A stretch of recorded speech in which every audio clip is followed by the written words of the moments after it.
Daddy Show. Step off.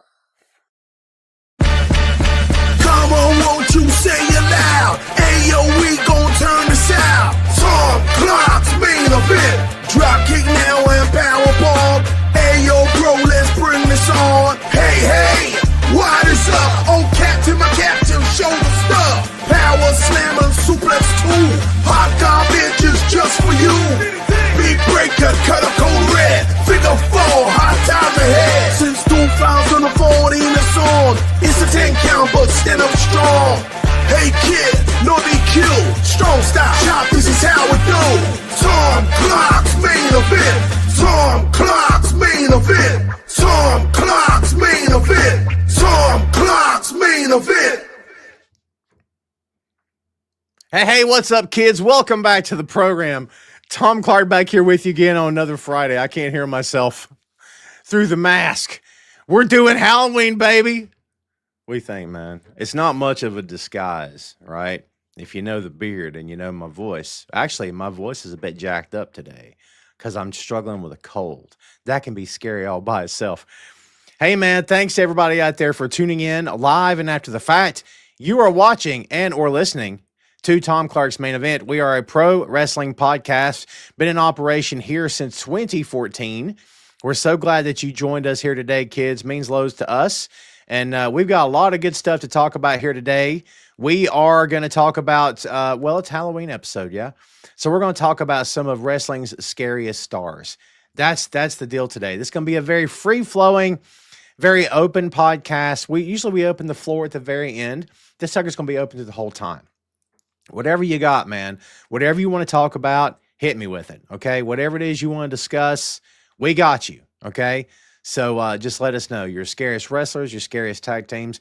Chris and I both have a list. We're going to share it here with you today, and hopefully you will, if you agree, fine. If you don't, that's fine too. But I can't wait to hear what you think. Before we welcome Chris back to the show, let's hit the hellos. What's up, David down under? Good to see you, my friend. Thank you as always for joining in. Guten Tag, Sandy in Germany. JP, good to see you. Happy Halloween, my friends. JP says, Tom sounds like he's undercover. Right? I didn't realize how bad I sounded. I had an appointment this morning, so I talked my head off, but I haven't really done much talking since then. So I've been trying to, rest my voice. Ray All Day's here. Kids, don't forget to check out Ray's Sports and Slams live every Monday at 6 p.m. on Boink Studios YouTube and wherever you get your podcasts after the fact. So, again, we got loads to talk about here today, kids. We're going to touch on a few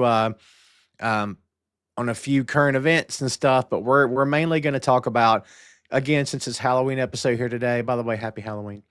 We're going to talk about some of wrestling's scariest stars in and out of the ring. Okay? So, can't wait to get through it here today. But, folks, before we go any farther, I want to bring on now my special co-host for today. You know him from Bachman's Basement. You also know him from the Patton Report. Ladies and gentlemen, please welcome back to the show, the one and only Christopher Ray Patton. I hope everyone's having a nice day. Man, this see, is Foley's baby boy. Bang bang. Bang bang. Yep. Very nice. Cactus Pat. I don't know. Cactus Pat. I hope Cactus that's Chris. my new podcast nickname. I'm just saying, man. Cactus Pat. Welcome back to the show, dude. How uncomfortable is that freaking mask you got on, man? It's terrible, and it's not even as tight as it should go. But look, dude, it's on.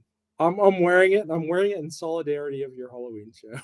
Oh, there you go. I appreciate that. Means loads. Hey, man, thanks for coming on as always. We kind of threw this together last minute here, kids. Just full disclosure, I've had my head down working all day, and my co-host reached out last night and was asked me what I was going to do, and I never really got back to him. Well, God.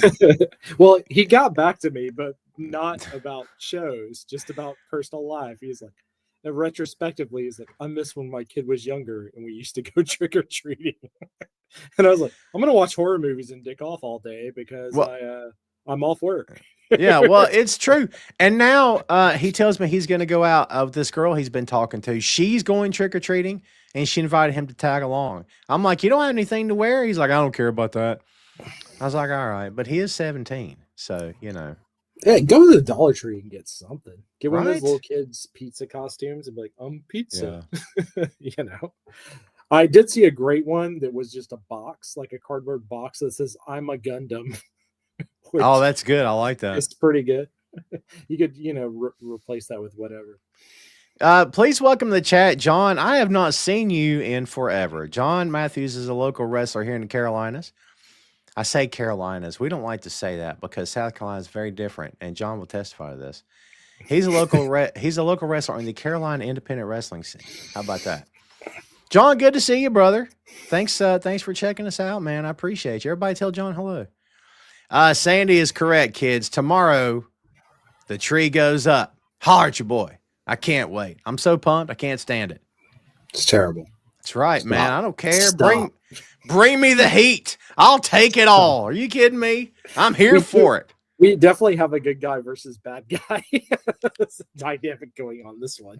Nope, not a problem for me. Hello, Belinda. Good to see you. JP says Patton kind. I like Bad and Kind. Yeah, maybe I'll switch my screen name to that. Yeah, there you going go. forward. So, look, again, kids, we're going to be going here. We're going to be talking about scariest wrestlers and stuff like that. So we will leave it up to you if you want to chime in, if you want to share some stuff, if you got favorite, like a scary match or wrestler or tag team, whatever it is you guys have. Sean, I don't know if you ever watched the show before, my friend. Thank you so much for tuning in. I appreciate you. Davey Squires, good to see you, my friend. Welcome back. Everybody, if you haven't smashed the like button, let's do that here. And also share this on your feed. That would mean loads to me.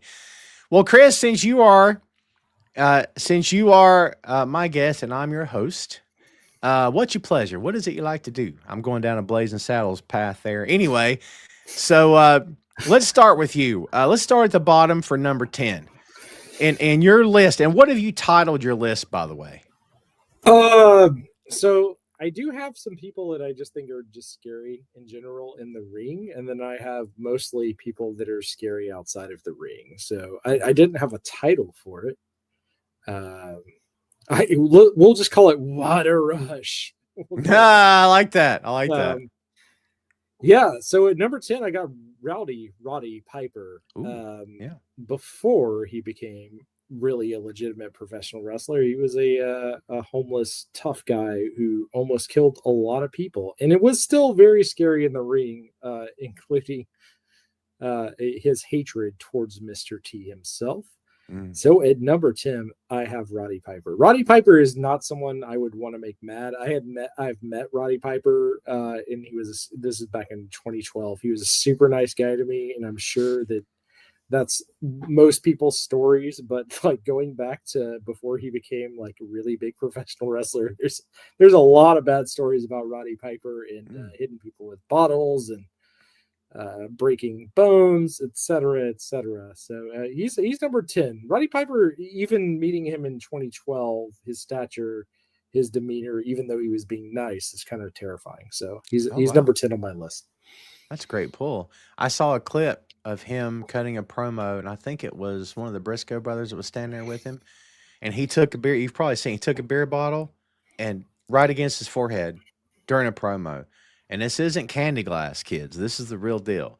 And he took it only one shot, and bam, and he bled like a stuck pig, man. He was really, really stoned when I met him, and that's how we went up to his hotel.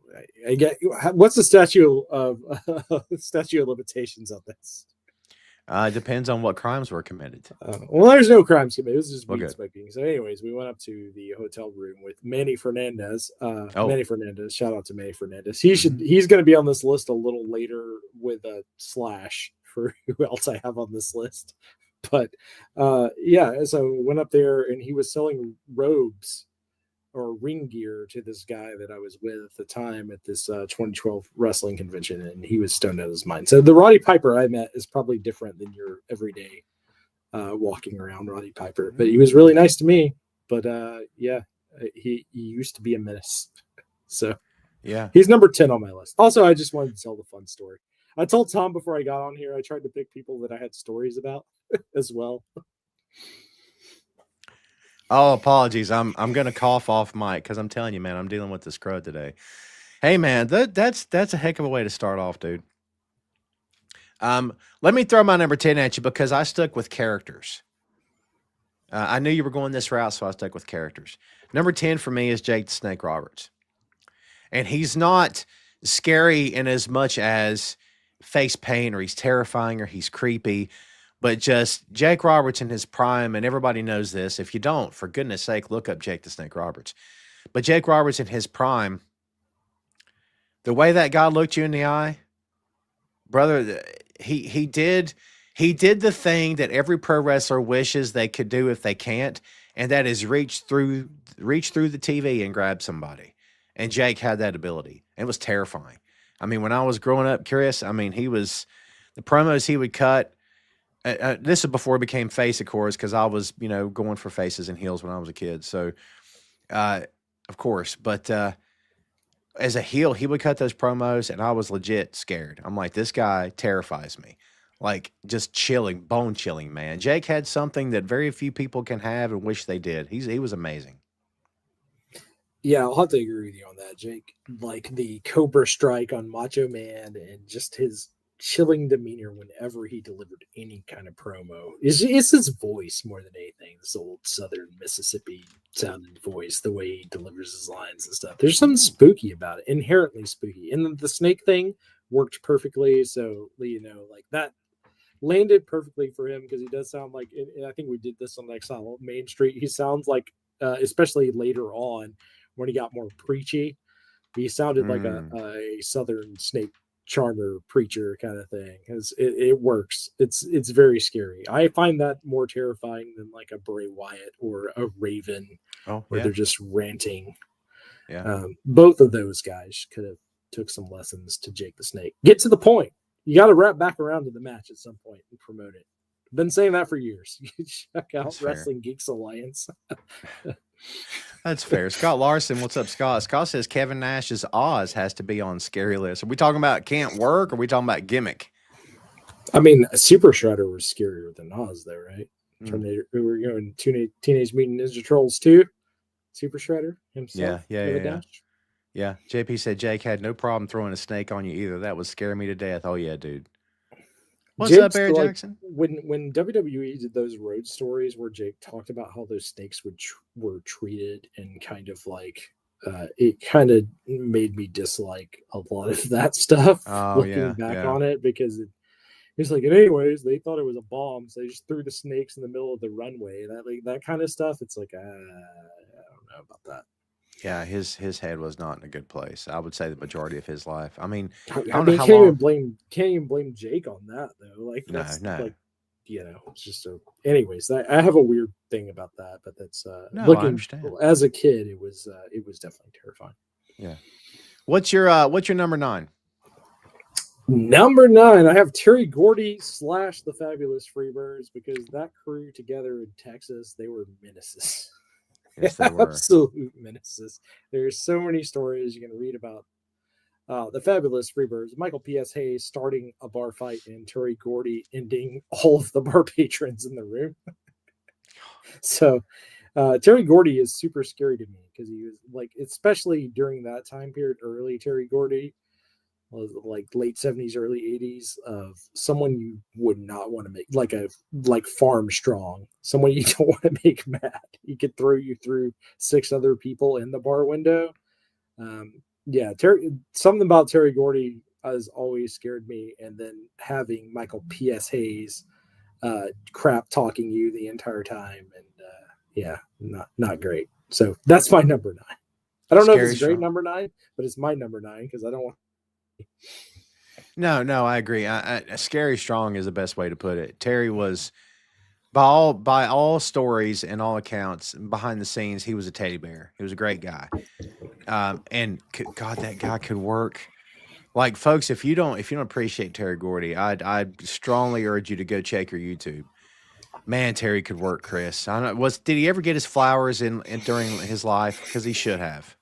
No, I think the time that he would really have gotten his flowers is after the drug incident, headed to Japan and then coming back, and then he was never really the same. Like, but by the time he made it to I mean, he got his flowers in Texas, right? Like in the independent scene, Yeah. and is still well regarded. The Fabulous Freebirds drew like crazy. Mm. So to some extent, yes. But did he ever get like the heel push that he could have got like late 80s? Probably not. He would have been a perfect foil for like a Hogan in WWF and someone that could work with Hogan to have good matches. Yeah. If done well. But no, Terry Gordy, and he was the youngest of the Fabulous Freebirds, right? Because he started way earlier than a lot of those other cats. Wasn't he So it's 19 just- when he yes, started, or am I yeah, wrong? it's really sad. And he's just a huge old, and you hear Terry Gordy talk, like if you hear like interviews with Terry Gordy, even after all the accidents and incidents of drug use and stuff happen, Yeah. he seems like it would be that, but that's scary to me, is knowing the Terry Gordy stories where he's the calm guy and then Michael P.S.A. sets some stuff off and then he murders like 17 people in a bar. Yeah. Yeah. Those are some of the scariest, you know? Yeah, I agree. No. Fernando says Abdullah the Butcher. You know what? I left Kevin Abby's off so the list. nice. I couldn't put Abby on this list. I know he's scary in the ring, but I couldn't put Abby on this list. He is so nice. He was banned from the convention I was in because they were doing the HIV trial during the time. So he was banned at one of the last conventions I went to.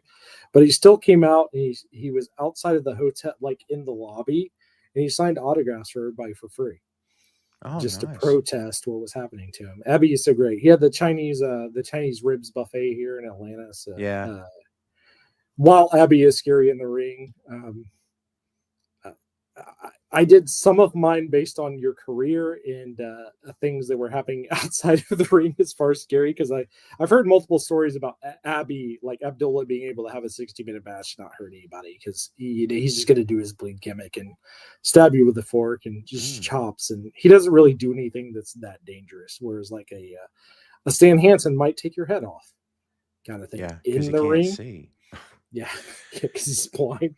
JP says Andre the Giant. That's a good pull. I mean, from a character perspective, and plus, imagine being in the territories back in the day, and you'd never worked Andre, and you're told you're working Andre. Like, you don't know what to expect. Is this guy going to hurt me? Does he not know his own strength? Like, I mean, I can't imagine. Just the guy's sheer size would be enough to terrify you for sure. I mean, to wrestle Andre, you also have to have sure size. You got to be like 6. Like, how big was Hogan when he wrestled Andre? 6'6", 300 pounds, Something like that. Yeah. You know what I mean? Yeah. And then you just sell it. You just build up to the slam. It's not Andre had like one thing when he got to, at least when he got to America. I know in Japan he is throwing drop kicks and stuff out there, but yeah. Sean says Brian Pillman. That's an interesting pull. You know, scary in the terms of crazy. Like, there's scary, terrifying, and there's scary, crazy. You know what I mean? Like, Brian's character, the loose cannon stuff. Yeah, dude, for real. I can totally see that. Brian Pillman's scary in the sense of like, I don't want to get in a car with him. But for sure.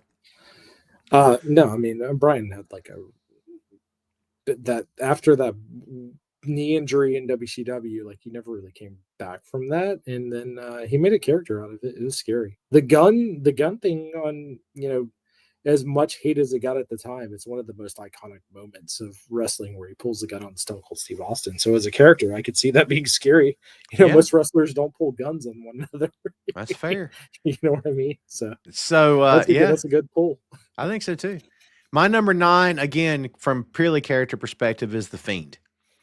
And I didn't put Bray Wyatt the character because Bray Wyatt the character was more creepy than he was scary. But The Fiend, and look, kids, you can like what you want to like. I didn't care for the puppets. I didn't get it. I mean, it worked for 5 minutes, and I'm like, I want to move on. I don't want to see this anymore. But that's me. Bray was so smart, and he was so clever, and he was so great at what he did. I thought the puppets weren't great. What do you think about that Fiend character, man, overall, Chris? So I happened to be on your show, go back into the archives, kids, of Bray Wyatt's passing. We talked about it, and I thought it was a really cool, innovative character. I liked that Tom Savini did the mask. I thought the mask was very cool. I think Bray's in-ring work was really like pretty good for what it was. I think he could have been more heel at times, like take it a little more old school, like Jake the Snake Roberts, what we were saying earlier. The biggest thing that got me about the Fiend is the rambling promos, which a lot of people like. Like Charles Manson invited him to come see him, and WWE shut that down. Like they were like, "Hey, yeah, Charles Manson invited you to come see you," and WWE shut that down. But like those promos, to me, they just don't do anything. It's the same thing with Raven. Like when Raven hit WCW and he was doing those long promos that just don't go anywhere. They don't actually mean anything. Someone in the chat said Kevin Sullivan. Kevin Sullivan to me is a better version of those two things, like what we're talking about, because eventually Kevin Sullivan's going to get back to the match. So that's my only problem with Bray Wyatt. And then also they made it so goofy, the stupid like big hammer thing with Seth Rollins, and Seth Rollins is like peeing his pants and the colored lights, and WWE did everything they could to kill that character, even though it was a cash cow for them, which is embarrassing. So it's less against Bray Wyatt, more against the presentation, and someone should have been like, "Hey, just get to the point on your promos." But yeah, it never did really that. Not as scary as to me, like Boogeyman. Kind of, it was more scary to me because this man's just out here eating worms. That's scary. I don't want to meet that guy in real life. I don't want to be a cult leader in real life either. But no, that's easy to just turn away from. But a guy eating worms chasing after you, that's a little scary. hard. Yeah. Well, I agree with you on Bray's promos to a point. I think in the beginning they were great, and I think the longer it went on, I would say a year in, give or take, his promos, I remember sitting there looking away from the TV going, what is he talking about? Like, it's the booking. So part of that goes into booking, right? Like sure. If he doesn't have anywhere to go with a promo, you just need him to do a promo, then it just did. And that was the same thing with Raven and WCW to some extent, where his promos kind of took a dive. Yeah. So it's like, with those kind of guys, you got to, at some point, you have to know where the story is going. You know what I mean? So I'm wearing a mask of a guy that's great at talking about nothing, though. That being said, you could do the crazy guy promo and talk about nothing in the boiler room. So, ooh, the cold, she kills me. So Chris, what do you think? Number 8, what you got? I got the Steiners, dude, and the Steiners from the Sins in the 80s, that they were murdering everybody.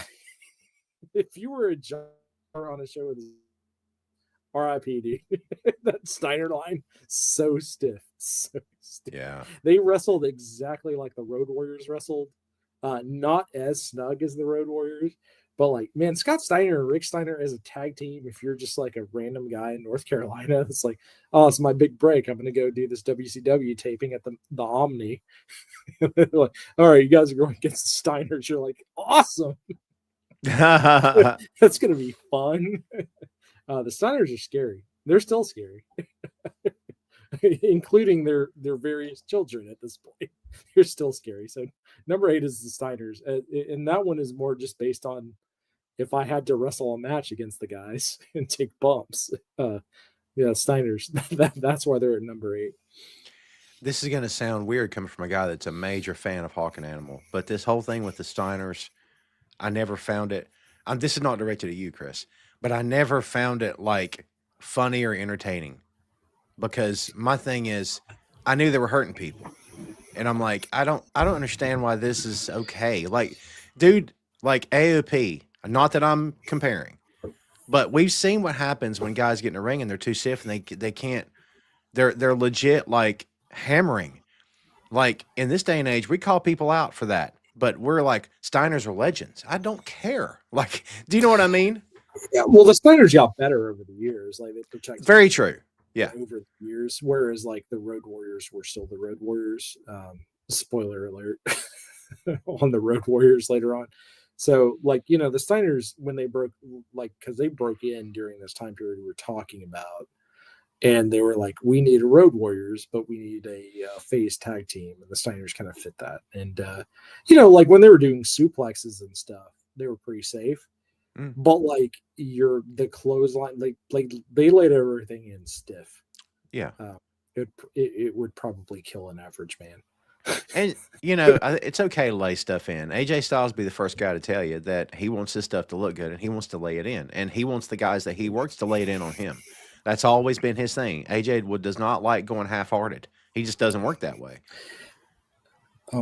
As much as I love AJ Styles, he's from my hometown of Gainesville, Georgia. Yeah. He doesn't want Rick Steiner to lay it in, though. It's like, dial it back a little bit, Rick. Jeez. I don't know. AJ, but Rick Steiner with the varsity job. I don't know, man. it's pretty tough. Maria says Steiners were better than Legion of Doom. Well, we can have our favorites. It's fine. I would tend to agree with you, but I grew up in the time period of the Steiners kind of coming to fruition. So I would agree with you, but I also love the Road Warriors. Also, the Road Warriors gimmick is cooler, though. Like big shoulder pads with the spikes. They sold foam spike shoulder pads. That's pretty cool. Pretty cool. So let's see, my number 8, and again, I'm sticking to character work only. Mick Foley in any incarnation.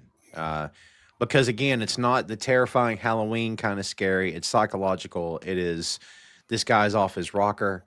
You know what I mean? He was the absolute perfect foil for The Undertaker. And what's great is that nobody thought he would be. The guy running the place at that time didn't have faith in it. Well, this guy can't measure up. He can't, look at him compared to Taker. And Foley's like, but you don't understand. I can do this. I'm perfect for this. And he was. Like, I can't imagine if Taker had never had that feud with Foley over the years, he would not have been the same character that we ended up getting at all. Because even the biggest, baddest dude has got to have someone that can get to him. And Foley could. So I think Foley's character work, always fantastic. And, Cactus Jack, scary crazy. But just Foley the man. Like, what's this? How high is it? I'll jump off of it. That's scary to me. Do you know what I mean? So he's my number 8. I'm invalidating your list because you've named 2 people that were not the scariest wrestlers of the 80s, which is the list that you presented me with. Bye bye. Yeah. Well, again, I'm going purely from character stuff instead of the real people. Do you know what I mean? Well, no, you said scariest wrestlers of the 80s, though. Like the Mankind Faces of Foley. We're I said from 90s, 80s to today. Did I not say from 80s to today? I don't think I only went 80s. So Mick Foley would be on my list. Otherwise, I thought we were only doing 80s. So all of my people are going to be from the 80s. Look, we're doing it live. It makes me crazy because I may have effed up. No, it's good though. Mick Foley. Mick Foley specifically, the Cactus Jack interviews with his family in WCW, I think, is some of the best promos. Yeah, I agree. That Mick Foley's done. The ECW ones were fine, and then the sit down interviews with JR were kind of creepy. Like very creepy, where he's ripping his own hair, which I'm trying to do here with the weird hair part and balding kind of thing, with the mask. That stuff is great. like he would be on this list, but I thought we were doing 80s only. So that promo I put up said from the 80s to today. So yeah. Oh, but it's a promo video. That's not what was in chat, Tom. No, there's not. Show me in the chat. I will. I'll do it. You freaking troublemaker. I swear. Always making trouble. Also, this mask looks very much like that Rat album. Was it Rat? It's like Quiet Riot. The Quiet Riot album. Yes. Yeah. Did they ever name that guy? That mascot? I don't think they did. But I love that metal bands used to have a mascot. Like Metallica had like the weird Metallica star, and then Iron Maiden had Eddie. Right. And Quiet Riot had that guy that we can't think of as far as the name goes. Scariest wrestlers of all time, 80s to now. To now, you're right. I'll take the L, dude. I'm doing the job for you. Take that L. Do that job. Which is what Mick Foley would do against Rey Mysterio Jr. That's fair. Are we to your number 7?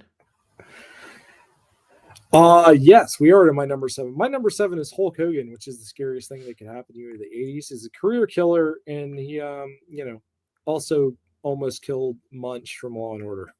So, never seen that video. Check out Hulk Hogan's appearance Scary. where he almost murdered a guy.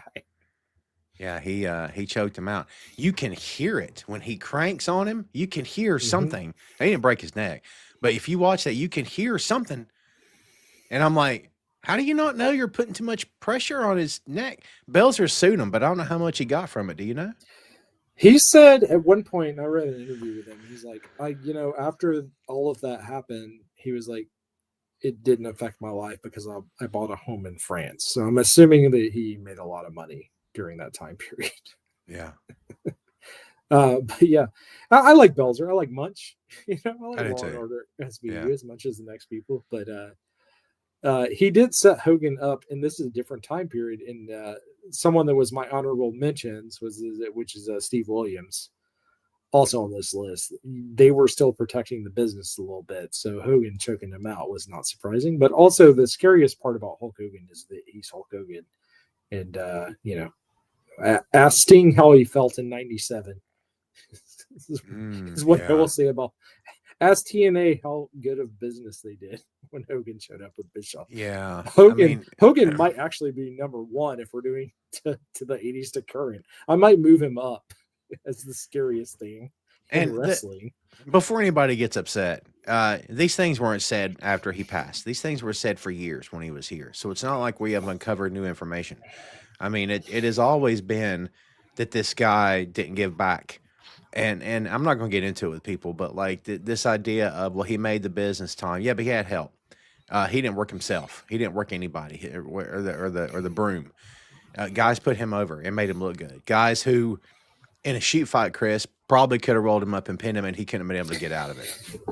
Yeah, and I'm not even taking anything away from Hulk Hogan in the 80s. It's not that take. It's let's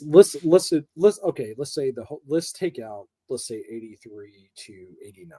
Let's take that away. We'll say Hulkamania was running wild. He was the greatest employee of all time, right? Let's look at the career after that.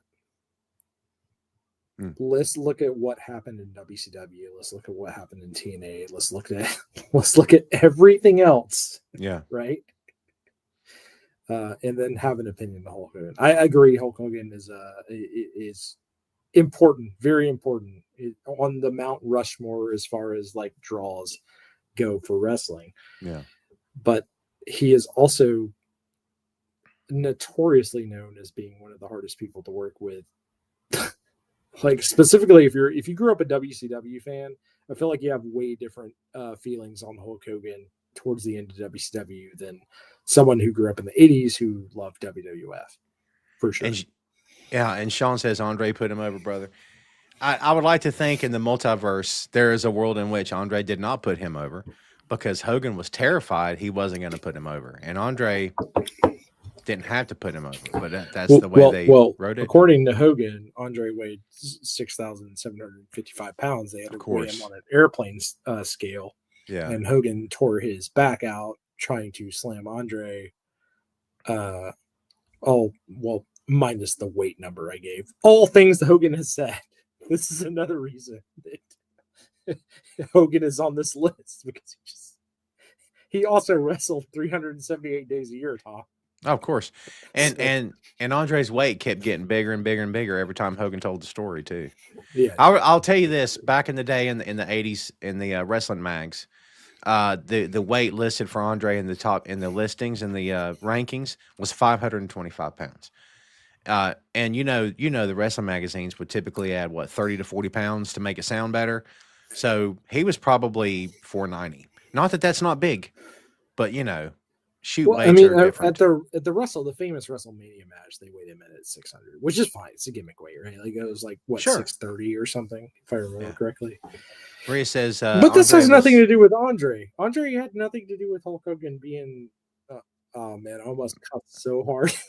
Being Hogan, yeah. What a doll. Andre had nothing to do with Hulk Hogan being Hulk Hogan and talking about Andre after Andre has been dead for 30 plus years. Everybody's talking about Andre was sick. I didn't say he wasn't sick. I didn't say he had health problems. I just said I'd like to think in the multiverse there's a world that, he didn't do the job. That's all I said. No, I mean, Andre at that point in his career, he was always going to do that job. He's an attraction. He couldn't work. He had health issues, like someone in the chat said. I agree. Sure. Like he knew. And to Vince's credit on that one, they booked Andre appropriately. And they put Bobby with him. They did a really good job of building up that Mania.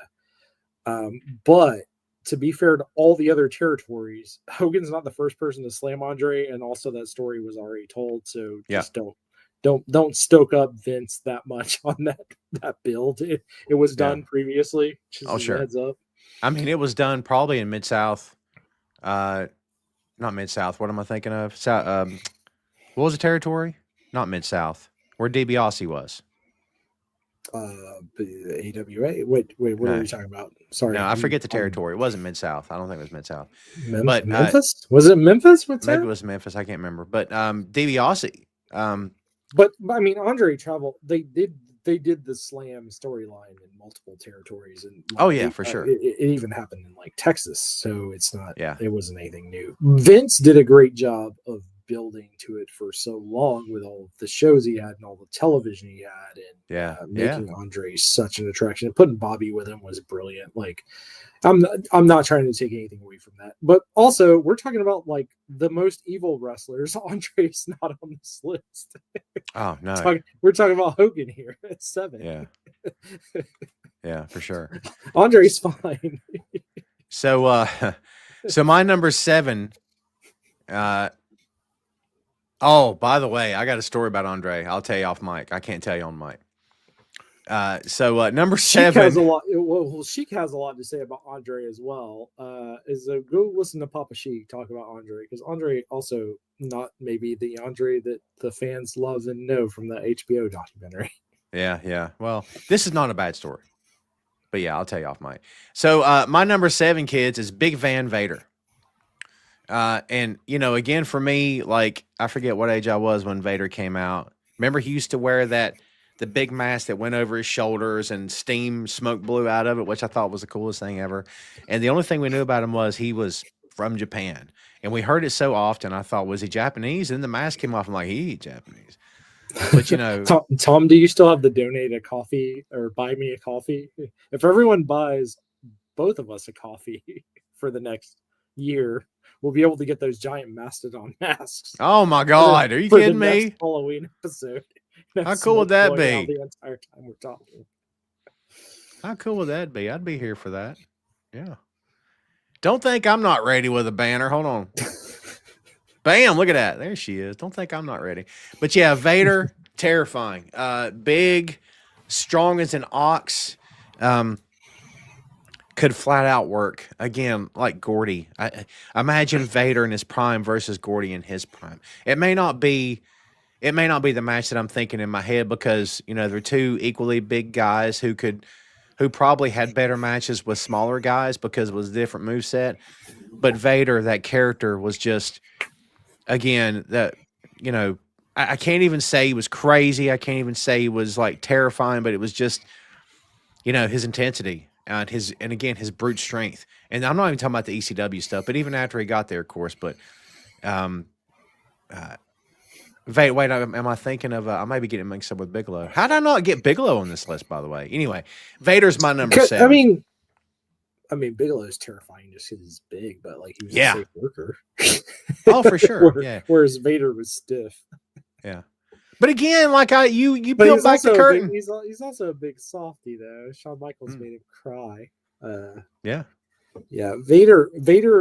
So my number 6 is Stan Hansen, which is directly related to Stan Hansen just beating the absolute crap out of people.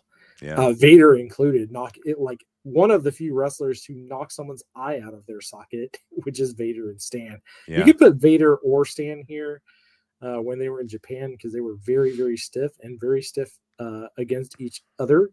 Vader is the stories about Vader makes him seem like such a good guy that I couldn't put him on this list. Like he seems like he's like what happened to him in WWF is such an embarrassment of booking. It's so embarrassing, because like him versus Cactus Jack, him versus Sting is so good in WCW. Yeah. You want to watch some like early 90s WCW, dude?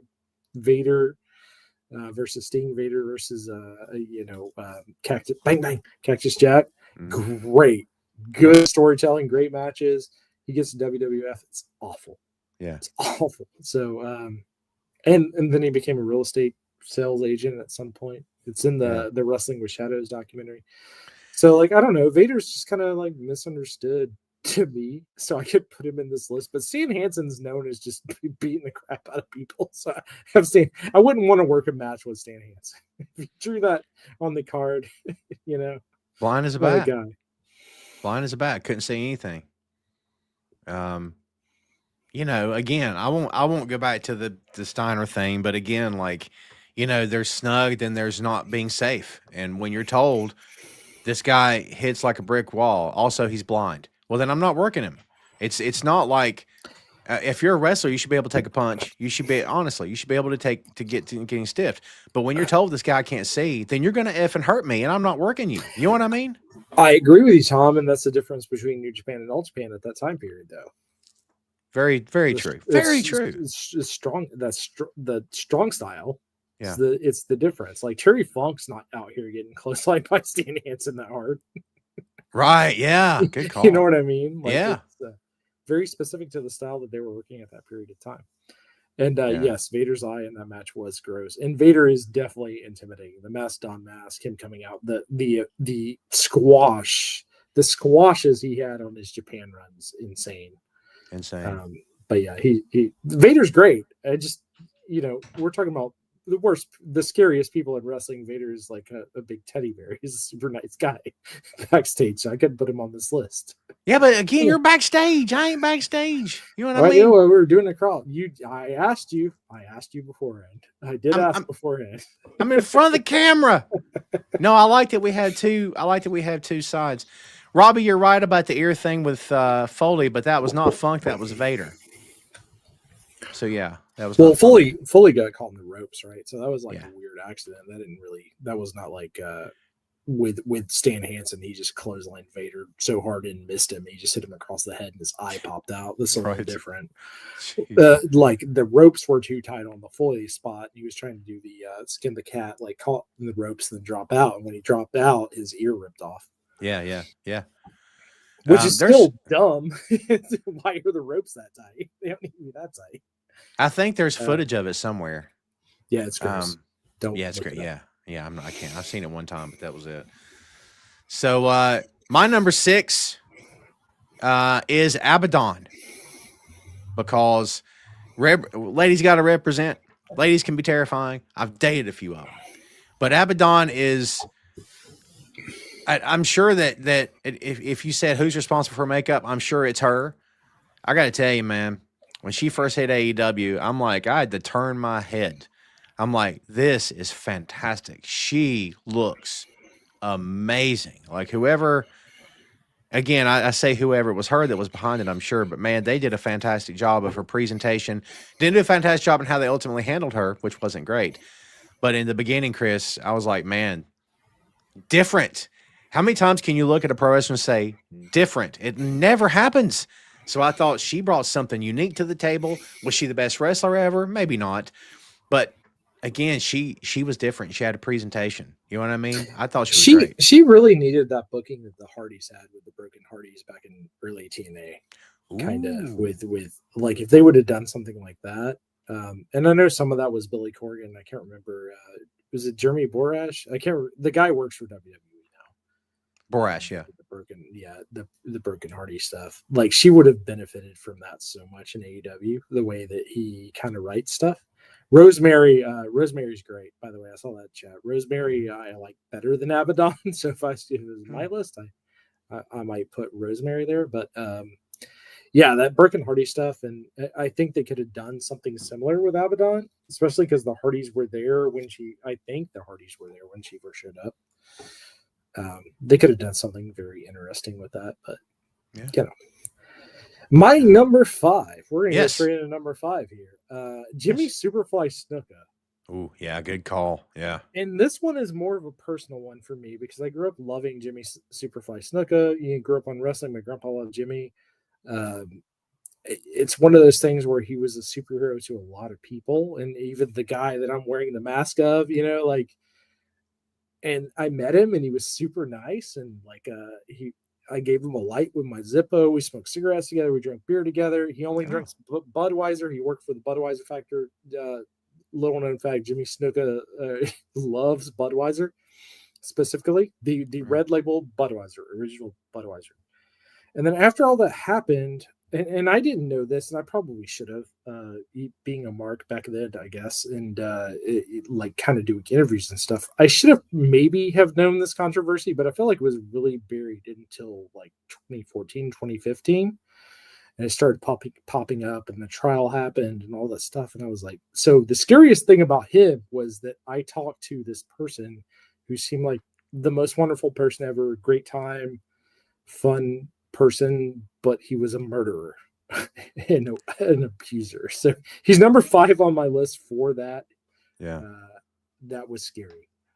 It's the only person I've ever encountered like that, where it was like, oh wow, people they can have a mask, right? Like in wrestling is a lot about masks. We're wearing masks, right? It's a lot about gimmicks and stuff. But the Jimmy Superfly Snuka one really stuck with me. Yeah. Yeah, I can't blame you. Like, not quite the same, but Buddy Rose. Like, there's Portland Wrestling has a Facebook channel, and it looks like it's the actual Portland Wrestling organization. Didn't know it was even still existed, or whoever owns it or whatever has a Facebook channel. And I almost hit follow until I see Buddy Rose's every other post. I'm like, yeah, I'm not. Like, I know people want to enjoy their entertainment, Chris, and they don't want to think about what the person really did. Buddy Rose was not a good dude. He was a pretty awful human being. Like, I don't want anything to do with that. And it's not for me. You know what I mean? Like, right. I don't know. Yeah. And mine are getting darker as we go up this list, by the way. Well, we're looking forward to that. Let me tell you. Outside the ring stuff, guys. But JP, Jimmy, great wrestler inside the ring, great babyface. He would have been he may have been pushed WWE's number 1 babyface if it wasn't for the fact that he murdered someone. And Vince had to shuffle some things around to keep him out of prison. And then the push stopped. Yeah. And that's a timeline. You can look it up. Like the murder happens in 79, or was it like 79? I think, right? Like you'll see Jimmy Snuka, he's still like in the IC title, like he's in the mid card during that time period. But yeah, he never gets the push that if he didn't murder someone, Jimmy Snuka, probably we'd be talking about him a lot differently right now. He may have been our Hulk Hogan to some extent, because Jimmy Snuka was super, super over. People forget about how over he was. He was more over than like kind of the same gimmick as Ricky the Dragon, right? But more over, like to a bigger extent. So like if that murder doesn't happen, Vince doesn't have to bail him out of jail and cover up a lot of stuff that maybe maybe on that, because I don't want to get sued. But there's a lot of suspect things allegedly. Allegedly with the Jimmy Superfly Snuka. And Jimmy was super nice to me. I mean, he's a great guy. That's what made it terrifying. That's why he's number 5 for me. So JP with a good pull. Awesome Kong and TNA. Again, character-wise, for sure. Yeah, scary, strong. I was so disappointed that they didn't do Kong versus Kong in AEW. They set it up so hard. They set it up right off the rip with Kong versus Kong. We're going to get Aja versus Awesome. And I was like, oh, man, I'm so stoked on this. And then it never happened. Thank you, AEW. Yeah, right. Great. You did great, Tony. Fernando says, what's wrong with separating the art from the artist? Nothing if there's nothing wrong with you doing it. But for me, I have a hard time with it. That's my answer. I feel like I did. Did I not separate it? I put over Jimmy as I said that. No. He's commenting what I said, that if people want to overlook what people did outside off the screen or out of the ring, they can, but it's not for me. Fernando, it's not for me. I don't really have an answer for you. I'm just not comfortable with it. That's just me. Oh, yeah, my fault. I thought it was aimed at me. I was like, I thought I put him over. I just said he could have been the Hulk Hogan if all that stuff didn't happen. Like I put Jimmy over as a person, even though he's a murderer. So that's what makes it scary, because it's the Ted Bundy thing, where it's the guy next door. Like, he's such a nice guy. Right. That's terrifying. In fact, I might move him up my list to number 1. Now that I'm thinking about it more. Don't talk yourself into it. Okay. My number 5, and this goes back.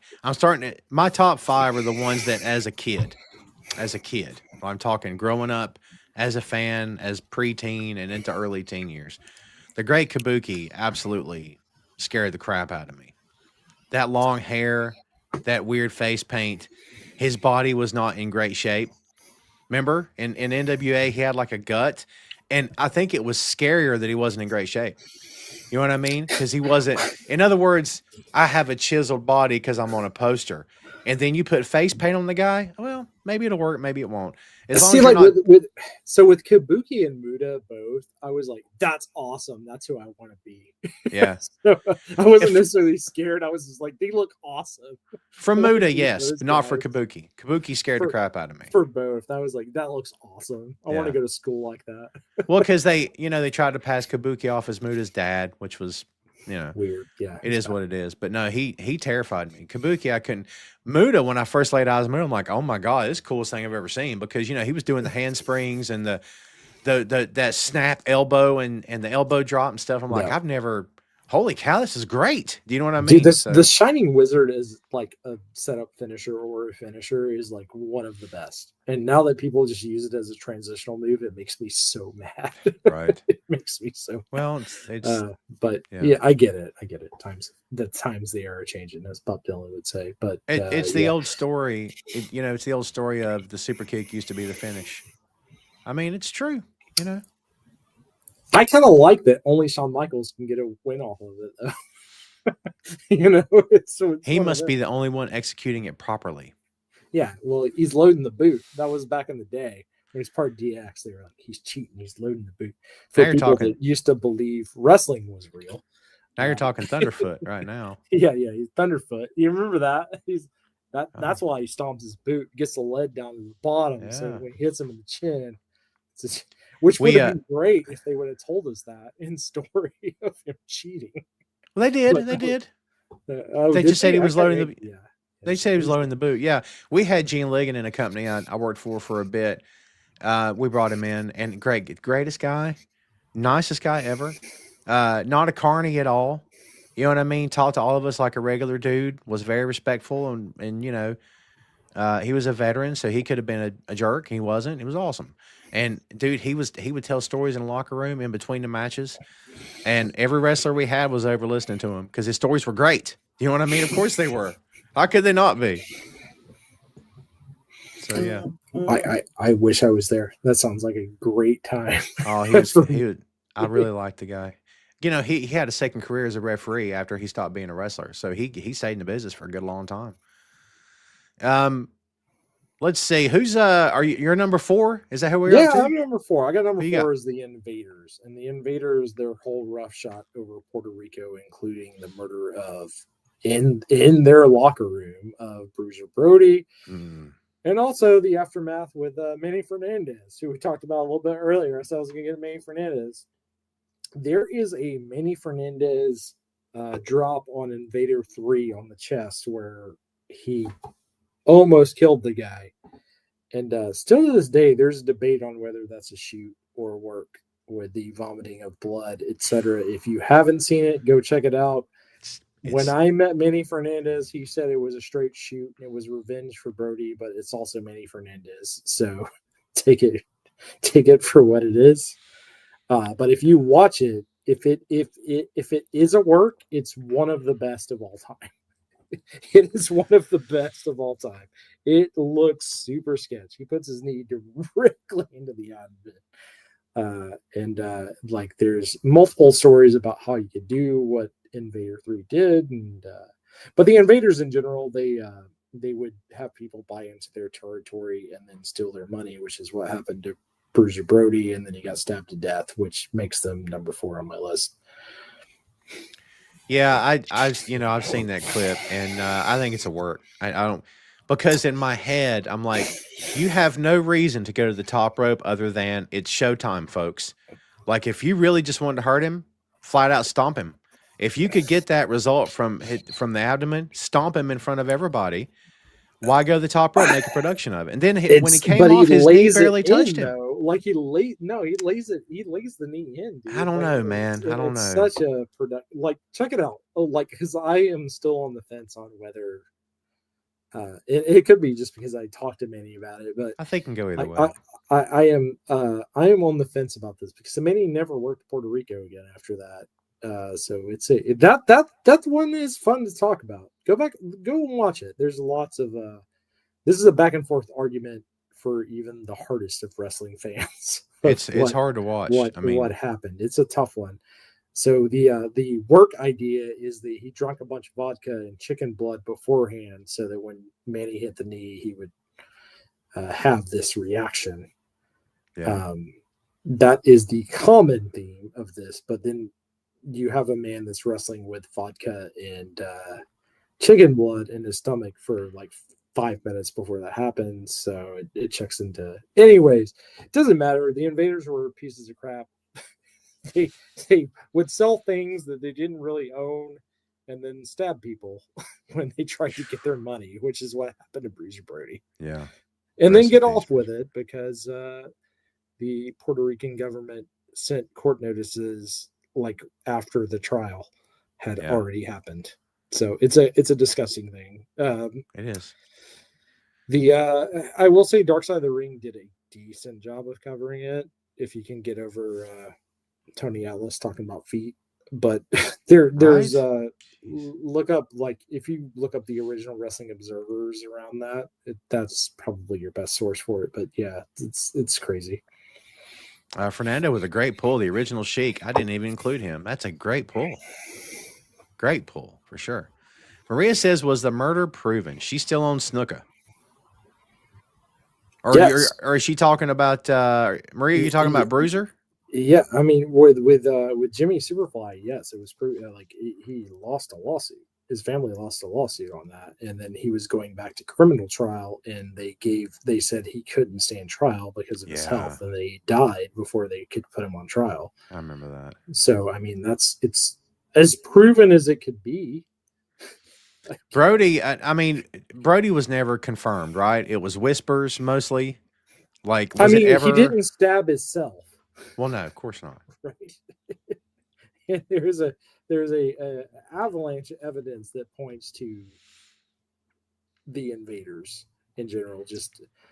But yeah, maybe not. But yeah, with Brody, yes, with like who else did it? Did Tony Atlas do it? Like, Manny Fernandez went in there and shanked Brody. That's what happened. Like, we're talking about a very small locker room with a very lot of evidence of the Invaders stabbing. Very small locker room. Yeah.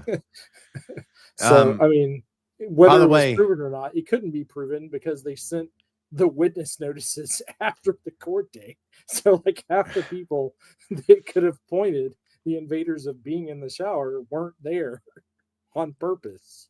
By the way, my number 4. They were tied into the government that hard because Puerto Rico. Yeah, corrupt government at the time. I don't know if they still are, if they were then. Brody's my number 4, by the way. He's my number 4. Oh, just like scary? Yeah, Brody's scary. Because, you know what's fun, kids? Go back and watch some of those Japan matches with Brody and watch how 20 rows of fans run when he comes into the crowd. And no one's telling them to move. They legit are running from their chairs because here he comes. It's awesome. Yeah, I don't normally promote Taker's podcast at all because I have various opinions about some things he says. Same. But he does talk about him and his one of his first matches was against Brody, and he talks about him rushing in headlong, trying to call spots, and Brody taking him out of the ring and just hitting him with a chair. It was like one of those metal slat chairs. So when he hit him, the slats popped up. Yeah. And then bringing him back in the ring and just beating the absolute crap out of him. And Brody was known for that. Yeah. Also with Lex. You can look up the Lex Luger Brody interactions. Those are fun. Yeah. But yeah, Brody's scary. I mean, coming out with the cowl vest and swinging.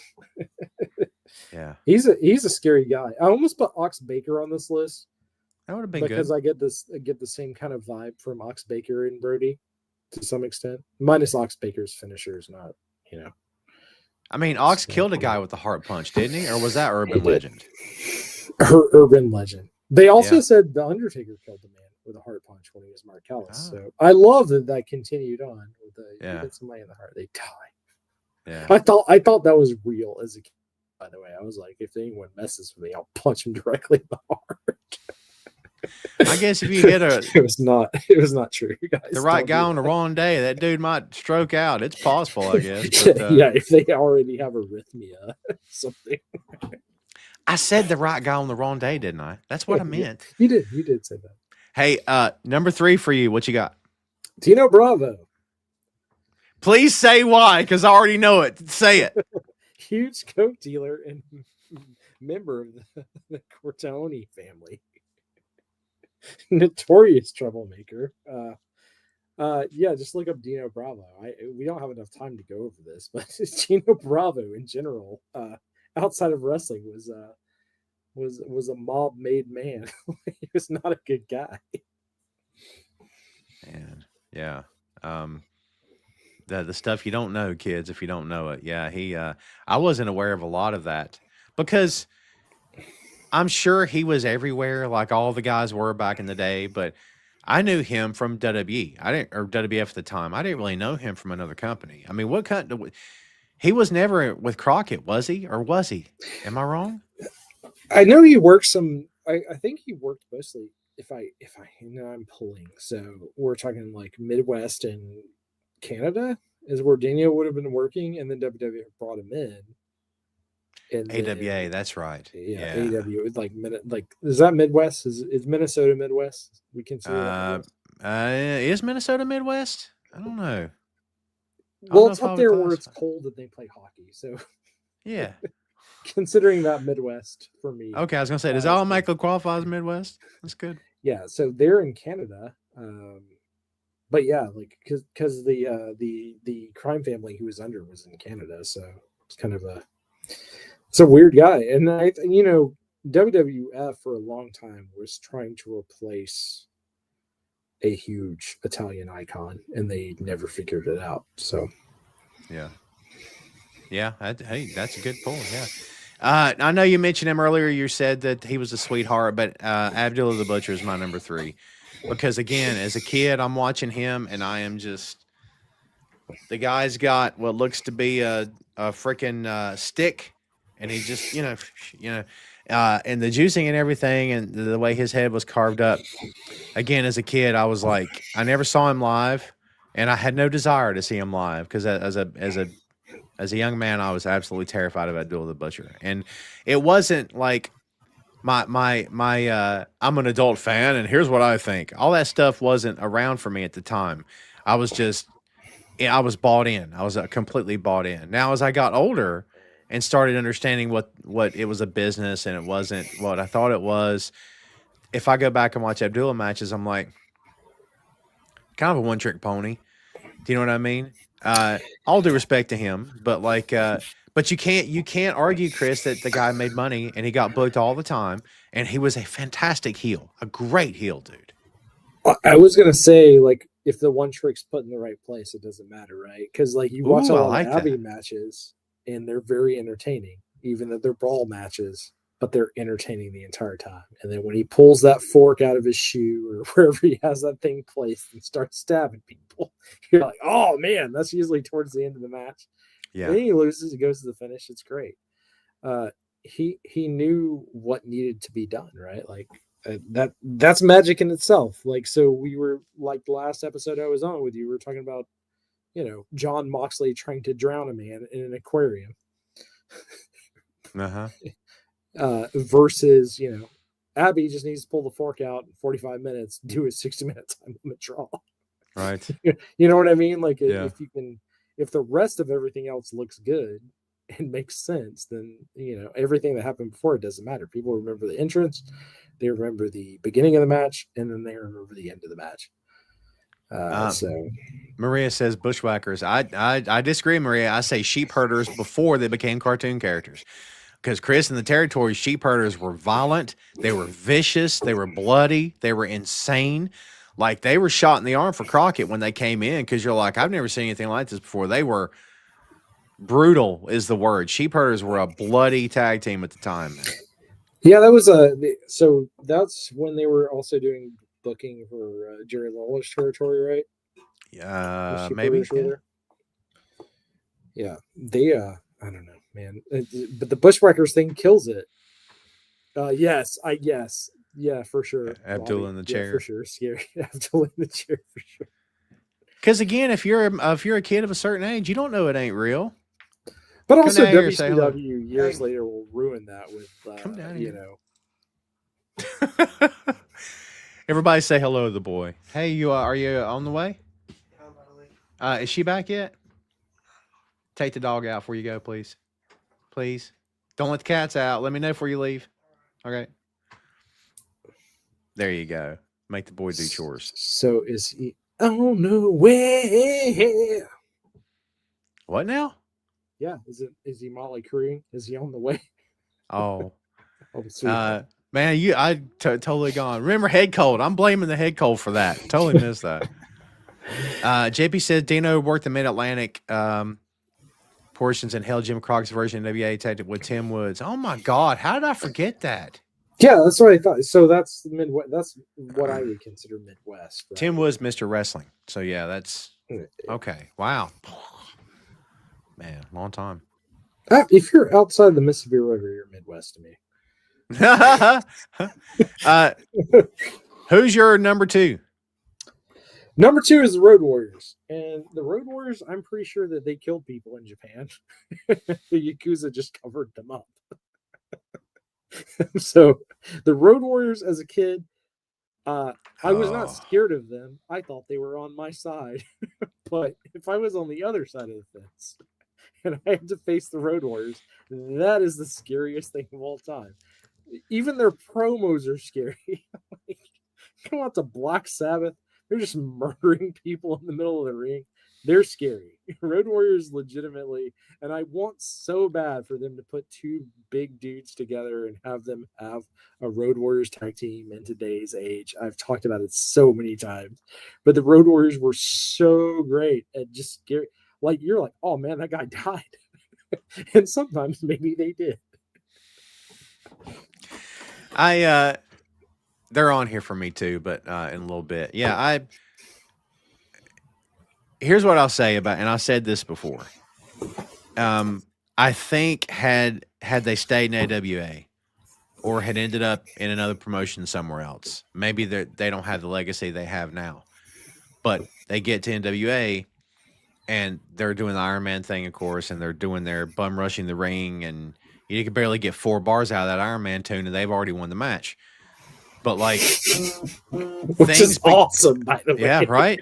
Things began to change when Hawk started working Flair, and when Animal and Hawk started working the Horsemen, and you know, it just became different because Ric Flair at the time, I would dare say, if Hawk couldn't work, I don't know that Rick would have worked him more than one time. I think Rick would have said, "Look, this guy needs work. He can't hurt me, or he can't work or whatever." I thought Hawk's matches with Rick were very good. Now, was it 80% Rick? Maybe it was 80% Rick, but I do think over time they both got very good at what they did as a tag team. But you're right, the first couple of years were scary. But I mean, that's what made them awesome, though. So, like, yeah. Were they that good, or were they just murdering people? It's one of the two. Because, like you said, with Hawk and Ric Flair, it's fine. My guess is they just didn't care about local talent. We're absolutely running roughshod over these poor guys trying to break into the industry. Well, you know, they tell the story about, and I'll say the story. Remind me to say the story. Fernando says WB killed the Road Warriors. I can't disagree with that. I'm sorry. I agree. So I will say this: WWE did kill the Road Warriors to some extent, but if we're talking about the 96, 97 run, the Road Warriors as a whole would have been hard to get over during that time period. So, because you're talking about what LOD, at that point, LOD Yeah. 2000. So they're already Yeah. booking towards LOD 2000 and putting Yeah. them with a different manager. And also wrestling had changed. Like the idea of like the Road Warriors coming out and murdering people was not very fun. You know, like even if you look at APA, right? Like they didn't do that. They weren't able to do that, even though they were built as that kind of tag team. So I don't know. It's a weird thing with the Road Warriors. The what if of what that could have been, and also there were some problems there after the North Korea WCW stuff. There's a lot of anything after like the North Korea WCW stuff with the Road Warriors is weird. Yeah. Too Cold Scorpio, punching Hawk on a plane and trying to stab him. That's interesting. If you guys want to check out WCW in North Korea, where the North Korean government paid WCW to do 2 shows and forced all their citizens to go watch WCW with such acts as Too Cold Scorpio and the Road Warriors. It's out there. And Rick talking about he was scared he was never going to make it back alive. He thought they were going to be held there and killed or something. He's like, I was terrified. It was a legitimate fear for everyone there, and it didn't help that Too Cold Scorpio was trying to murder people. Yeah. Sugar Shane says Kevin Sullivan in Florida. The early days, I agree with that. When Dusty was still down there. Yeah, I agree with that. Maria says Nasty Boys. I don't know if I would consider Nasty Boys to ever be scary. Look, this may be an unpopular opinion, not trying to bag on anybody. I never got the Nasty Boys to this day. I don't understand. And again, not trying to crap on anybody here, dude. To each his own. You're free to love whoever you want to love. I never got it. I kept thinking, are they supposed to be? Is this Beastie Boys? Is this we're disgusting? We're gross. We're boneheaded. We drink beer. What am I seeing? So I don't know. The time period for me was in the early '90s with the Nasty Boys when they came back to WCW because they had that WWF stint. And that did not work. When they came back to WCW, they did it was like a grunge punk rock thing. Yeah. Pretty much was the gimmick. And then they had those matches against Public Enemy. And some of those matches are pretty good. That being said, the Nasty Boys, they would have been a perfect fit for ECW because they're terrible in the ring. Yeah, they're really bad. In a world where Harlem Heat exists, they're awful. Awful. Yeah. Even in WCW, but they're fun. They the Sags is a pretty entertaining guy with the pit stop, putting his armpit in the guy's face. And, they had their thing. They're very much a Hulk Hogan, these are my boys tag team. Though. Oh, I totally see that. Let's see. Number 2 for me. Number 2 for me is Nikita Koloff. And as a kid, again, I'd seen big guys. I loved Animal and Hawk, but Nikita was on another level. And again, the eyes have it. And Nikita had a way of just looking like Jake did. Nikita could just stare a hole through you. To me, made him scarier. And I'll never forget the tag team match with Ivan and Nikita versus Ricky and Robert. And Ricky and Robert bled like crazy. And I thought, they're going to die tonight. Ricky and Robert took 8 aspirins and drunk 6 beers before that match to get that blood going, brother. Yeah, I'm sure. And that blood out. Yeah, no doubt about it. But I just remember thinking they're going to get killed. I think they're legitimately. I mean, because they didn't sell. I'm sorry.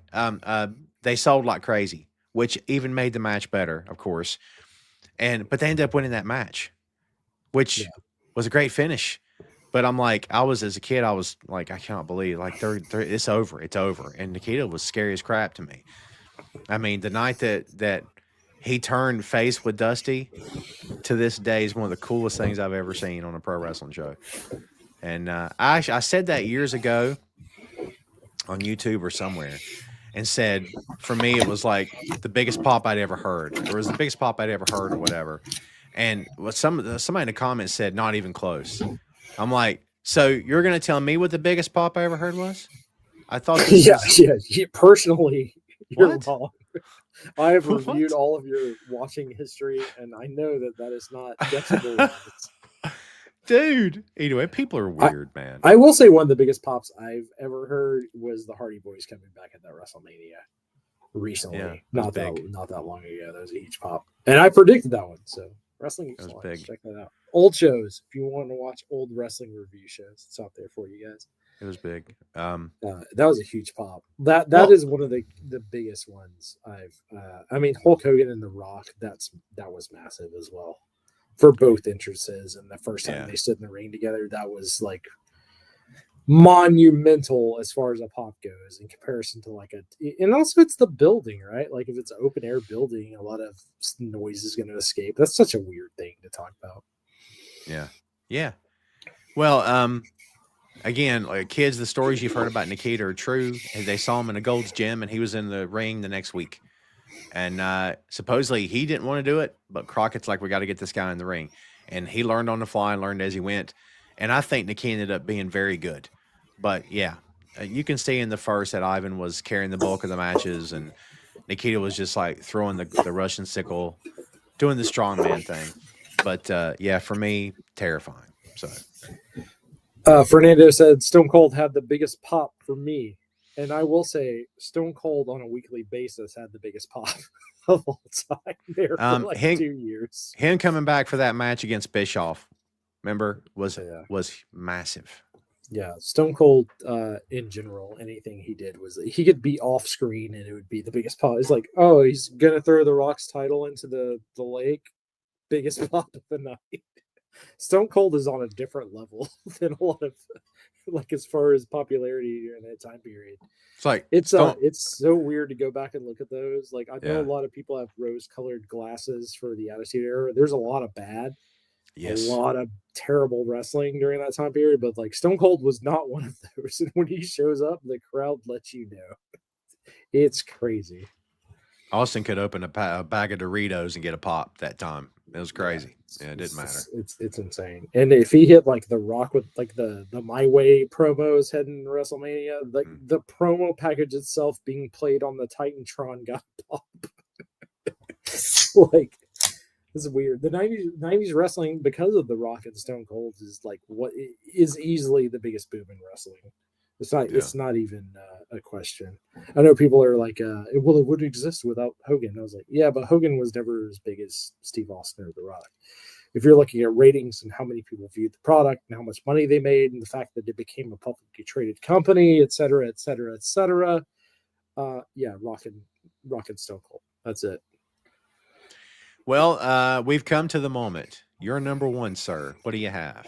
Antonio Inoki. This man almost kicked Muhammad Ali, one of the baddest men on the planet, to death. He kicked him so hard he had blood clots in his legs, and they thought he was going to die in a wrestling match. Jeez. Also, his association with the Yakuza, which is a huge deal. Look up Antonio Inoki and the Yakuza. There's lots of stories there. There's lots of things that Inoki didn't like in government that suddenly disappeared related to wrestling and gambling, etc. Yeah, I'll let you do your own research on that. But as far as scary people, Antonio Inoki, gonna go with that. I would never have chosen him. But also, rest in peace.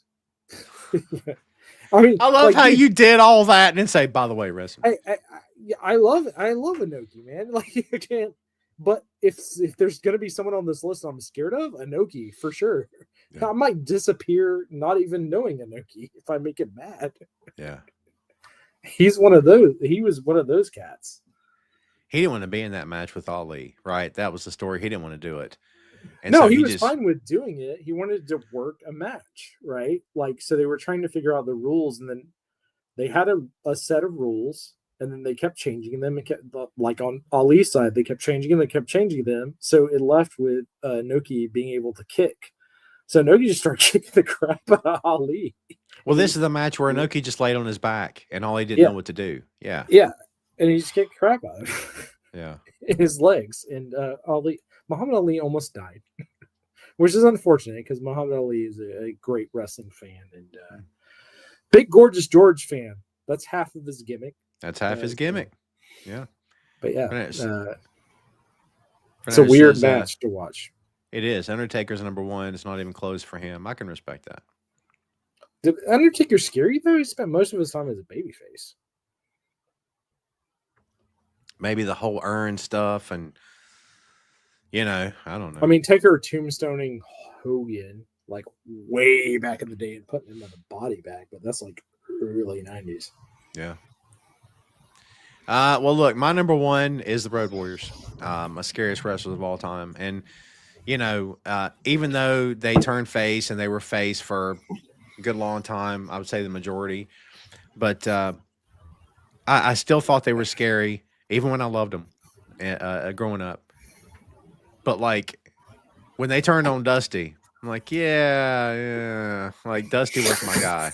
Yeah, Dusty's everybody's guy now. well, not necessarily, because they got cheered when they turned on Dust, because it's Paul Ellering tells that story about in WWE they split him up from the Road Warriors, and Paul's like, how am I supposed to? What do I say to cut a promo on the Road Warriors that's going to be believable? He's like, nothing's believable. No matter what I say, it doesn't matter because no one's going to buy it because they love Hog and Animal. And he's right. He's not wrong. Yeah, he's not wrong. Road Warriors were that was a tsunami in wrestling. They have to be the biggest tag team of all time. I know that there's and I love Midnight Express and the Rock and Roll Express and I love all those tag teams. I appreciate everything they did in wrestling. But as far as an act, big gimmick, the Road Warriors by far, dude. It's scary how fast they got over and how crazy just simple matches they had. And to prove your point, you can go back to the companies and the territories where they worked. And you can look at the show before and the show that they worked and the show after, and you can see a difference in the numbers. Like, attendance is up because they brought bodies to the arena. And back in the day, kids, I'm sure you know this, pro wrestling, the success of a pro wrestler was judged by whether or not he could put butts in the seats. Today, not so much. But at that time, that's what it was. Are you a draw? Can you draw? And they could. Everywhere they went. And I love Matt and Jeff, don't get me wrong.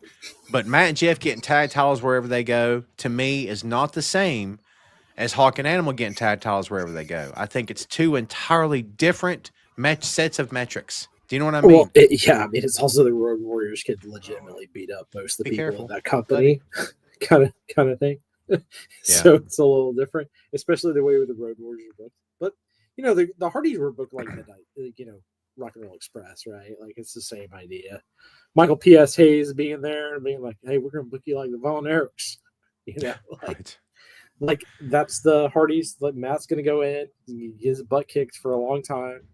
They're gonna hit their hot tag. It's the same match for every Hardys match, but it's worked for years and years and years, and they do a great job at it. Yeah. And Jeff is just such a charismatic person that's crazy in itself. They'll never. Yeah. I'm sorry. I was going to say no one will ever know what Jeff has because you can't define it. There is. I can't put this over enough, and you know this. Jeff just has something that cannot. I can't even put it into words, and Matt knows it too. Matt said it. Jeff just has something, and it's hard to fans connect with him in a way that they. I'm telling you, it's rare. It's rare. It's really weird because it's not even that he's a good promo or the best wrestler in the ring, or he's booked the best, because none of those things were true. It's right. Just Jeff was just over because Jeff was over. It hit at the right moment.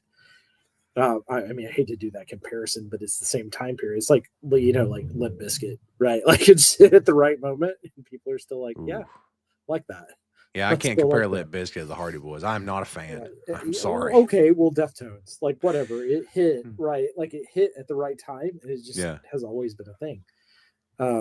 Shane made me laugh really hard with Nia Jax. Has to be on this list. I agree. I saw that. If I'm in the locker room, I agree. That's the scariest female wrestler to be in the ring with. Jesus. Yeah, because she'll hurt you. Shane also says Moondog. Yeah, look, man, we're not going to have mentioned people. The problem with doing a list is it's never identical to what you want. whoever the you is. Never. That's why, anytime I was doing anytime I was doing the pro wrestling writing, if I was asked to write a top 10, I'm like, do I have to? Please don't make me. Because in the comments I would get, good list, here's mine. And then 6,000 words in the comment. I'm like, oh my God. Oh my God. Like, thanks for reading. What do I say? You know what I mean? No, I mean, like the movie. Hey, if we're just talking about, well, maybe let's ask the community. What's your most brutal? What's your number one? If you had to do a top 10, what's your number one? Is the Moondog Shane's number one? That's the real question, right? Fernando's getting ready to ask questions that are not covered in pro wrestling. So guess what? The floor is open. Now we can answer Fernando's question. Fernando says, was Kiss the scariest rock band ever or Black Sabbath? I think scary in a different way. Alice Cooper by far over both those bands. As far as like, if you're talking about being scared going to see a performance, like if you go see Black Sabbath play, it's just people playing Black Sabbath. Or like Kiss playing is just like, Detroit Rock City is not inherently scary as a song. It's just a performance.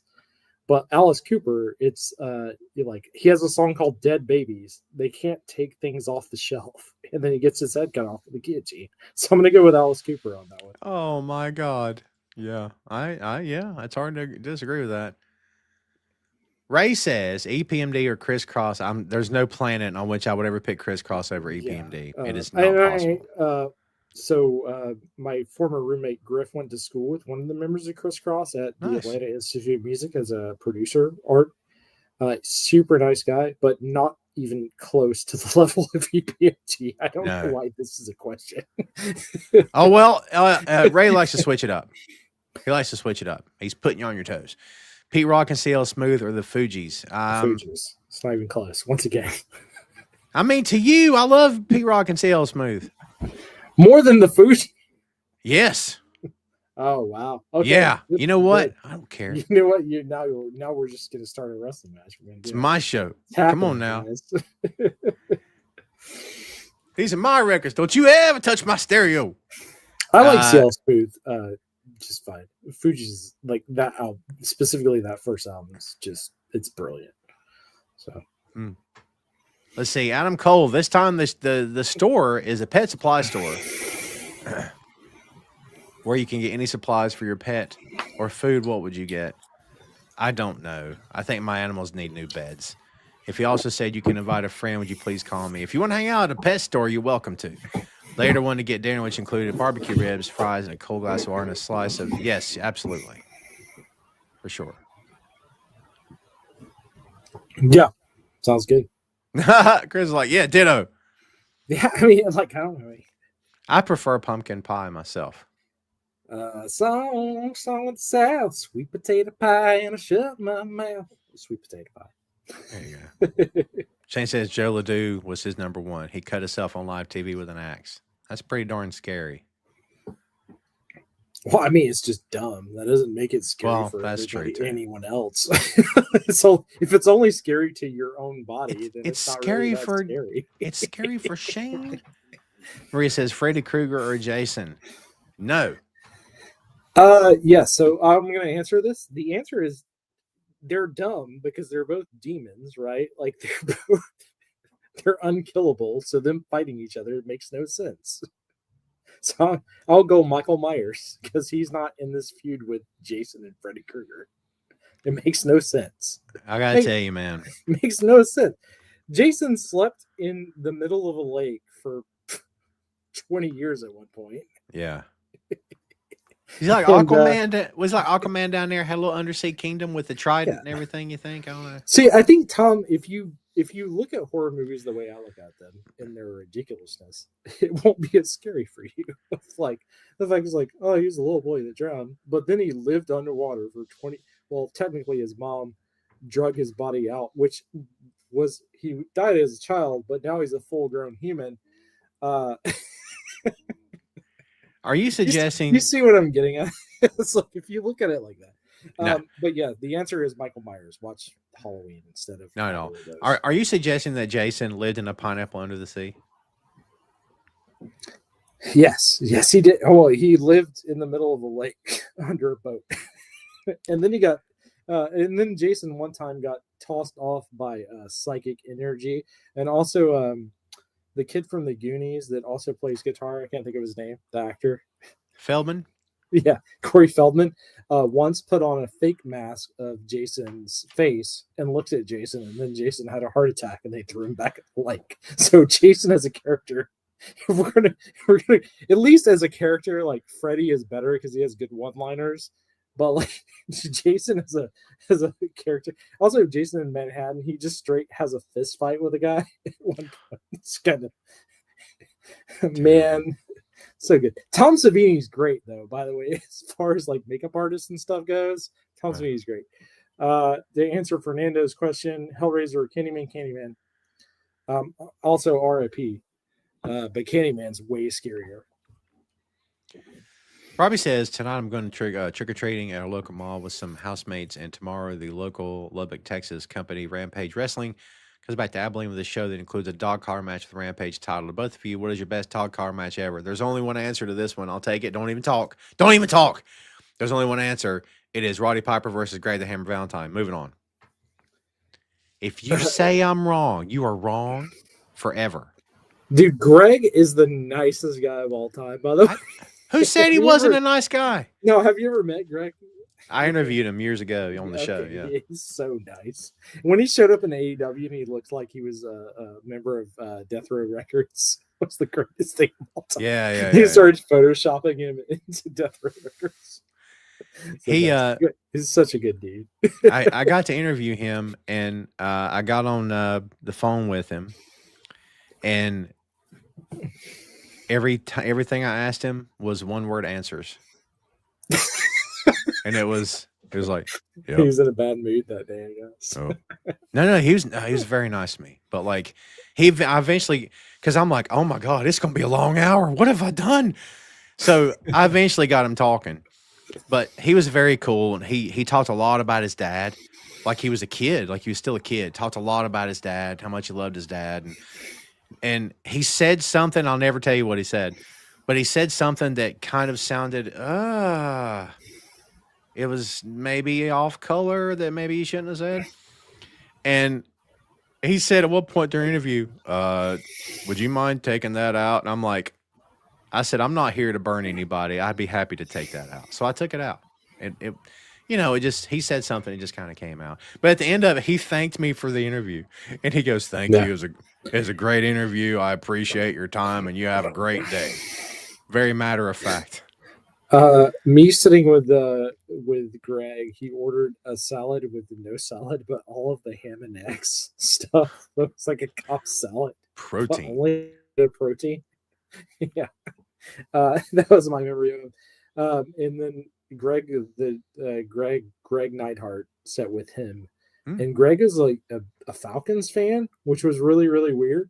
Interesting. But he's from Canada, so I guess he lived in Atlanta most of his life, I'm assuming, because he was in WCW, etc. But so I got to talk to Greg, and I've actually Natalie Neidhart. I've had a conversation with her about her dad. Randomly she posted something about her dad, and I was like, "Hey, I hung out with your dad one time, and we talked about the Falcons, and he talked about how much they suck right now." It was a really fun conversation, and she was like, "That sounds like my dad." And I was like, "All right, thanks." So that was my spoiler alert. That was my conversation with Natalia, who is doing great, by the way, on the indie scene. Her run right now is better than anything she's done in WWE, in my opinion. I think it's really, really good. Yeah. For Alma here, Leatherface or Leprechaun. He's mystical. Leatherface is not. Leatherface is he doesn't have any magical powers. He's a inbred that is forced to kill for his family. Halloween costume as a kid. Oh man. You think I'll take it? Ace Frehley kiss when the costumes were in the box and the mask had a little rubber band that goes around your head. Ace Frehley kiss was my costume as a kid. I loved it. I did Ace Frehley as like a teenager, high schooler, so I'm gonna go earlier with that. Spider-Man, probably. Ooh, I was really stoked on being Spider-Man to the point where I was like trying to climb things. So I'm gonna go Spider-Man. There was a Spider-Man in the gym this morning. I walked upstairs. There he was. Smooth Tom, Jay says. Everybody welcome Jay. Fernando says Poltergeist or Amityville Horror. Nope. Poltergeist. I like Poltergeist better as a film. Nope is my answer. Also, the Amityville. Once you dig into the Amityville Horror and you realize like the amount of crap that, because it's supposed to be based on a true story, it that bothers me. Poltergeist is better, and also Poltergeist 2 is pretty good. Wasn't Poltergeist supposedly on a pretty true story, or no? Is it just Amityville Horror? Amityville Horror is specifically based on the Amityville house, which they have the Lorraine. They have a bunch of people come out. They do a demonic like cleansing. It's like there's a whole book about it. I can't remember all the details about it, but like the more you read about it and know that like that poor family actually didn't make any money off that book. Oh. And some of the other things related to that movie, it kind of makes you hate the movie itself. But the original Amityville Horror, if you're talking about the original one, it's way better than the remake that they made. And it's not a bad watch. It's just not as good as Poltergeist. Well, kids, guess what? I think that's your Halloween episode. I got to go take this mask off and set fire to it because I can't. This is the worst idea ever. So glad y'all enjoyed it. Chris, before we get out of here, let's get where you are on the internets. I am on the internet at Boink Studios. Check out Boink Basement. Boink. I call it Bonk. No, it's Boink. It's Boink. It's Boink Studios. At Christopher.r.patton on Twitter, Christopher.r.patton on Facebook, Christopher.r.patton on Instagram. I have 2 shows, Bachman's Basement, which is a deep dive. If you like spooky, we're talking about spooky in the chat here. It's a deep dive on Stephen King and his mind and some of his lesser known works and some of his shows. And then I have the Patton Report. So if you like video games or news about video games or news, random hockey stories or whatever, pop culture thing, it's there for you. So that's going to be, we're doing an upcoming interview with Sal Turk, who just recently won an award for Best Director for a short film in Atlanta. So that's going to be fun on the Patton Report and talking about horror films because that's what he's known for. So that'll be good if you guys like that. So spooky. I'm going to try to wrap it up, Tom. No, like it right here, brother. Yeah, so check it out. If you like that stuff. And there's a spoiler in the latest episode of Bachman's Basement that ties back to one of the books, and is a song that I played. So have fun with that. Well, by the way, kids, Bachman's Basement drops tomorrow morning at 10 a.m. Eastern, audio and video versions. So be sure you're following us on Boink Studios on YouTube and on boinkstudios.com. On boinkstudios.com on the website, you can get all the audio links. And then on YouTube, of course, you got the video and audio both right there for you. Chris, don't go anywhere. We appreciate you, my friend. Thanks again for coming on. Have a nice day. Bye-bye. There you go, kids. Mr. Chris Patton, join us. Well, yeah, I'm going to go torch this thing because, again, this is the worst idea ever. By the way, I bought this mask. Hello? A hood. Bought this thing in Mexico because I'm like, if you don't buy a luchador mask while you're in Mexico, what'd you even go to Mexico for? So I bought one, and I immediately regretted not trying it on because I'm like, I should have tried that mask on because this thing sucks. You know what I mean? It's like the most uncomfortable thing ever. However, I look good. Maybe I'll just wear it all the time. He's the unknown podcaster.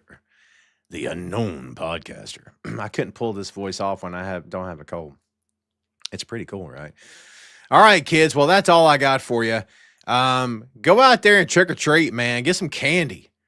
You know what I mean? I don't know what to tell you. Get some candy, baby. Go out and do your thing. Be safe tonight. Watch for those razor blades. If you get that reference, good on you. And look, we appreciate your time. Thanks as always for joining us. We will be back here a week from today, barring any unforeseen circumstance.